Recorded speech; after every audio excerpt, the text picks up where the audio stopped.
17వ శతాబ్దానికి సంబంధించి మరాఠాల ఆధిపత్యం అనేది కొనసాగుతున్నప్పుడు ఈ 1739లో మరాఠాకి సంబంధించి పీష్వాగా అంటే పీష్వా అంటే ప్రధానమంత్రి ఆ హోదా కలిగినటువంటి వ్యక్తి బాజీరావ్ వన్. ఈ బాజీరావ్ వన్ ఈ పోర్చుగల్ వారిని ఓడించి బెస్పైన్ సాల్సెట్టి అనేటువంటి ప్రాంతాలను స్వాధీనం చేసుకుంటాడు పోర్చుగల్ వారి దగ్గర నుంచి. సో ఇలా పోర్చుగల్ వారు 16వ శతాబ్దం 1612 నుంచి ఏ యుద్ధం చేసినా కూడా ఓడిపోవడమే. డచ్ వారితో, ఆంగ్లేయులతో, ఇక్కడ ఉన్నటువంటి మొఘల్స్కి సంబంధించినటువంటి వారితో.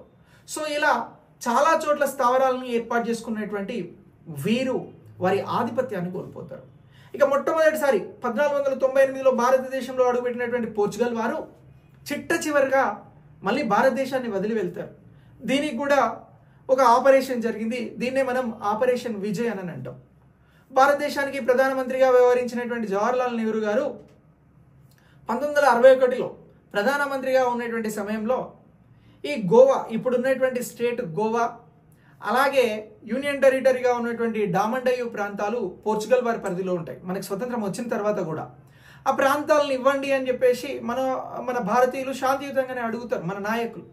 సో దానికి పోర్చుగల్ వారు అంత అంగీకారం తెలుపరు, అంటే ఆమోదయోగ్యంగా ఉండరు. సో దీంతో సీరియస్ అయినటువంటి భారత ప్రభుత్వం వీరిపైన ఆపరేషన్ విజయ్ అనేటువంటి కార్యక్రమాన్ని చేపడతారు. సో ఈ ఆపరేషన్ విజయ్ని ఎవరు లీడ్ చేస్తారు అని అంటే జేఎన్ చౌదరి ఆధ్వర్యంలో ఆపరేషన్ విజయ్ అనేటువంటి కార్యక్రమాన్ని నిర్వహించి దిగ్విజయవంతంగా గోవాని అలాగే డామండయ్యుని భారత ప్రభుత్వం స్వాధీనం చేసుకుంటారు.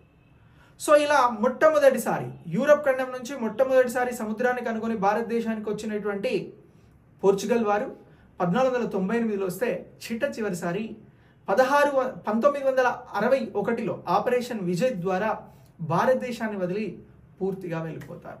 సో ఇలా ఫస్ట్ అంటే 15వ శతాబ్దంలో మొత్తం వ్యాపార ఆధిపత్యం ప్రదర్శించినటువంటి పోర్చుగల్ వారు 16వ శతాబ్దం నుంచి కూడా ఆధిపత్యాన్ని కోల్పోవడంలో కీలకమైనటువంటి ఘట్టాలుగా మనం ఈ అంశాలను గుర్తుంచుకోవాలి.